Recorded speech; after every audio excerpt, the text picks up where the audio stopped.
¿Cuál es su primera mirada? Leíamos recién a Agustín Rossi, a Tayana, algunas voces que ya se han expresado. Bueno, me parece que conviene que podamos profundizar algo que tanto Tayana como Rossi dicen respecto a un concepto fundamental, que es el de la conducción civil de la política de defensa, ¿no? Porque si no pareciera que no se entienden las cosas. Ustedes saben que yo tengo antecedentes en el trabajo en el Ministerio de Defensa, tengo una relación sumamente cordial y constructiva con todos los militares con los cuales me tocó trabajar en la gestión, así que hay una expertise importante para participar de la gestión, sin lugar a dudas, pero cuando nosotros vivimos la experiencia que vivió la Argentina después del año 55 hasta recuperada la democracia, y te diría hasta los famosos acontecimientos del 3 de diciembre del 90, ¿no?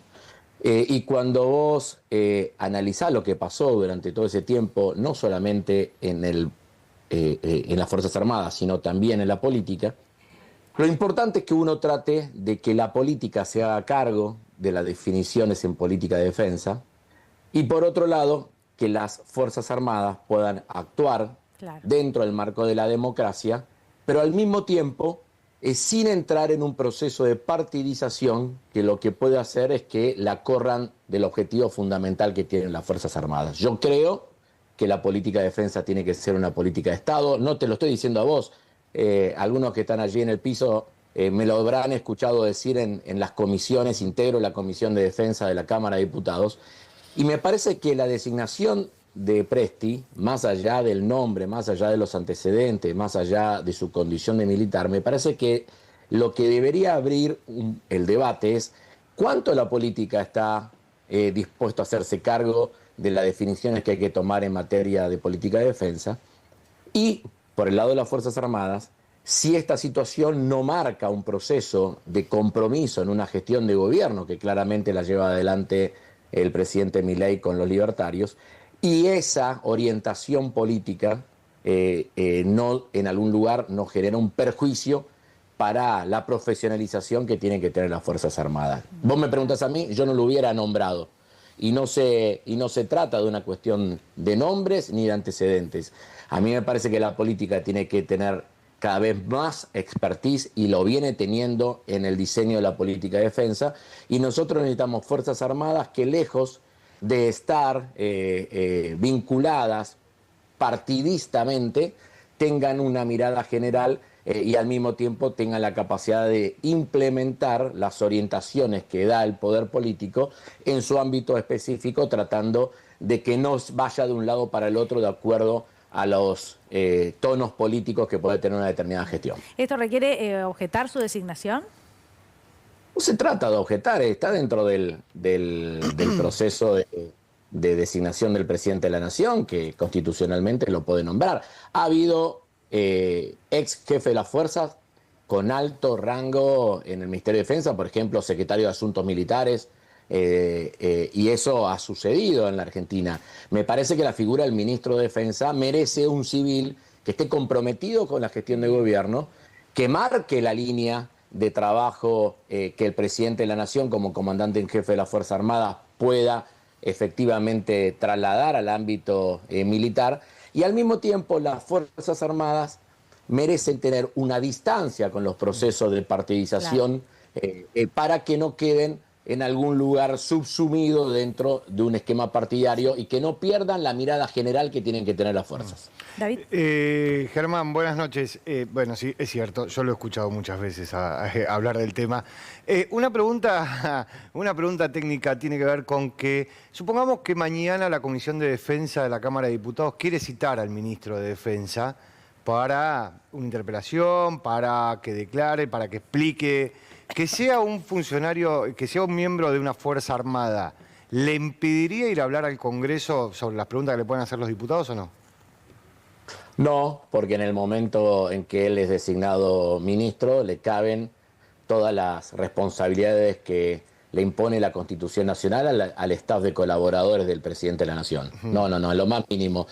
Sea para una citación en el ámbito de la Comisión de Defensa, sea hipotéticamente en la utilización de algún mecanismo vinculado a un proceso de interpelación.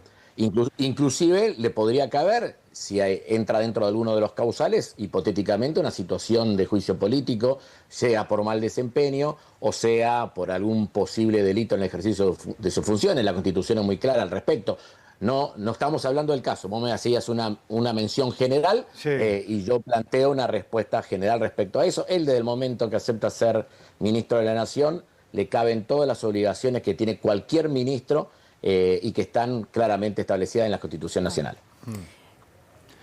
Sí, no, a ver, respecto de esto, digo, hace poco estuvo la jefa de gabinete del Ministerio de Defensa en la Comisión de Presupuesto, explicando o tratando de responder las preguntas que tenían sobre el presupuesto de defensa del año que viene. Que entre otras cosas el presupuesto incluye la compra de, Sí. creo que por segundo año consecutivo, de un submarino.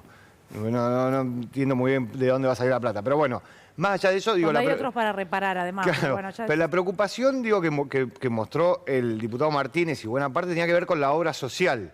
Y que la ministra Patricia Bullrich quiere sacar a Prefectura, Gendarmería de la obra social de las Fuerzas Armadas.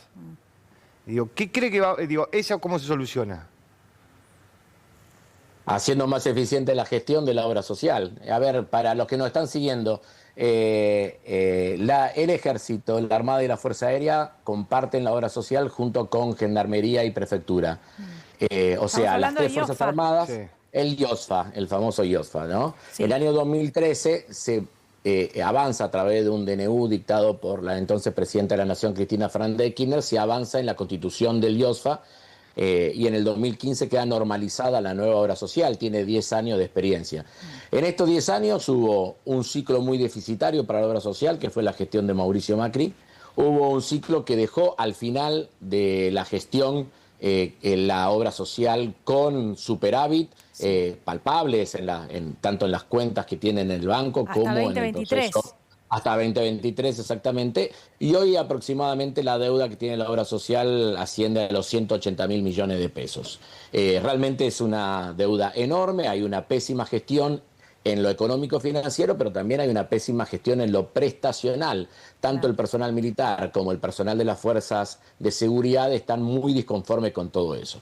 En lugar de romper la obra social, yo lo que haría es aprovechar la escala que te permite una obra social de casi 600.000 afiliados. Lo que te permite todo eso es tener realmente una posibilidad económica y financiera de hacer procesos de compra y de adquisiciones mucho más económico, de poder generar escala en las contrataciones y hacerlo con muchísima transparencia, ¿no? Cambió 3 veces el presidente de la obra social desde que Luis Petri, es ministro de Defensa. Y me parece que es uno de los temas. No es el único tema. También hay deficiencias en el Instituto de Ayuda Financiera, que es una especie de ANSES para los jubilados. Hay serios problemas, lo dije en la Comisión de Presupuesto, respecto al proceso de equipamiento de las Fuerzas Armadas y de implementación del Fondo para la Defensa, que el propio gobierno quiere eliminar, porque el gobierno quiere, en el artículo 30 del proyecto de presupuesto que envió al Congreso, eliminar el compromiso presupuestario con el Fondo Nacional para la Defensa. Así que me parece que hay muchas cosas delicadas en materia de defensa que hay que tratar de observar, y yo creo que, a mi criterio, habida cuenta del tenor, del volumen de estos problemas, más ratifico que me parece que debería ser un civil el que se haga cargo de la conducción de la defensa y que los militares, que tienen una enorme formación en lo específico, puedan cada una de sus fuerzas y desde el Estado Mayor Conjunto acompañar en la implementación y en todo el ciclo de planeamiento que tienen las Fuerzas Armadas. Germán, hay mucha repercusión, o por lo menos se habla por estas horas de las reformas que se vienen. Digo, con duda, porque la verdad que en concreto en muchos ámbitos hay poco, ¿no? Pero incluso hasta de reforma en educación. ¿Qué mirada tiene respecto de lo que se viene? ¿Qué información hay hasta el momento? ¿Y qué cree que tiene que pasar? Bueno, la información que nos llega del oficialismo parlamentario es que el objetivo principal de las extraordinarias el mes de diciembre va a ser la aprobación, al menos en la Cámara de Diputados, del proyecto de ley de presupuesto para el año 2026, ¿no? Creo que ahí van a estar todas las miradas puestas, ¿no? El resto de las supuestas reformas, que hasta ahora nos hemos enterado más por trascendidos periodísticos que por otra cosa, quedaría más para la agenda de segunda quincena de enero y febrero. Me refiero a la reforma impositiva, me refiero a la reforma en el Código Penal, Sí. Y a la reforma en la legislación laboral, ¿no? Esa es la información que tenemos. Pareciera que esta vez el oficialismo está interesado en que tengamos una ley de presupuesto. Nosotros la venimos reclamando. Recordemos que hace 2 años que la Argentina no tiene ley de presupuesto y que venimos con un presupuesto prorrogado que fue el aprobado para el año presupuestario 2023. Y a mí me parece que sería muy importante, no solamente para las finanzas públicas del Estado Nacional, de las provincias y de los municipios, sino para el funcionamiento de todos los actores económicos que necesita la Argentina, ¿no? Así que nosotros ya lo dejamos establecido, decimos que necesitamos un presupuesto, creo que hemos dejado claro en cada uno de los debates que necesitamos otro presupuesto, un presupuesto distinto al que manda el gobierno, donde la mirada esté puesta sobre elementos centrales, una recuperación de la actividad económica que no sea rebote estadístico, sino que sea básicamente un crecimiento real de la economía. Necesitamos además un desarrollo de la producción que genere puestos de trabajo y necesitamos también un proceso de redistribución del ingreso donde se marquen claramente cuáles son los distintos elementos, los distintos sectores de la sociedad que necesitan un acompañamiento particular. Ni que hablar del financiamiento de las provincias argentinas, que nosotros tanto hemos defendido cuando le quitaron el FONID, el Fondo de Incentivo Docente, cuando le quitaron el Fondo Compensador del Transporte. Hemos defendido a las provincias cuando impulsamos los cambios en el impuesto a los combustibles líquidos, cuando pedimos redistribuir los aportes del Tesoro Nacional, cuando pedimos por los aportes que la Nación le tiene que hacer a las 13 cajas de jubilaciones provinciales que no han sido transferidas a la Nación y cuando pedimos, como siempre, que tengamos una política de infraestructura y de obra pública que permita el desarrollo de toda la Argentina, ¿no? Bueno, todas estas cosas son las que se discuten y se discutirán cuando tratemos el presupuesto en diciembre, ¿no? Germán, y reforma laboral, lo que muchos se preguntan es que hubo una reunión, de hecho, con Cristina Fernández de Kirchner, en ese caso fue economistas, ¿no? Sí, sí, que tanto revuelo generó. Y hay reuniones, se está trabajando, pero la pregunta concreta es si el peronismo tiene en paralelo su contrapropuesta frente a algo que muchos entienden hay que reformar, ¿no? Hay que modificar y adaptar a estos tiempos. Bueno, nosotros hicimos, esta semana que pasó, no, la otra, una reunión de bloque donde claramente definimos que en cada uno de los temas que se trate, nuestro espacio político parlamentario va a tener una propuesta alternativa, ¿no? Que es una propuesta alternativa que también respete la posición que han asumido los argentinos y las argentinas cuando decidieron confiar en nosotros, seamos diputados o senadores, a la hora de votarnos, ¿no? Sí. Y creo que eso también es clave, porque si no a veces parecería que lo que uno quiere tener es un texto para terminar en un toma y daca con el oficialismo. Me parece que la clave es que nosotros tengamos una propuesta alternativa donde tendrán que en el caso laboral, por ejemplo, se habló esta semana en el Consejo Nacional del Partido Justicialista, que trabajar con los partidos políticos, con el justicialista y con todos los otros espacios políticos que en general conforman nuestro frente. Hubo una reunión de diputados de extracción sindical que integran mi bloque con la conducción de la CGT para trabajar también en eso. Vamos a estar recibiendo también a los titulares de las 2 CTA. Bueno, toda esa tarea nos tendría que permitir tener una propuesta clara, pero con la orientación que le tiene que dar nuestro espacio político. Que nosotros queremos más puestos de trabajo y queremos más derechos, porque se parte de una premisa falsa, Daniela. La legislación laboral no genera puestos de trabajo. Lo que genera puestos de trabajo en la Argentina es la política económica.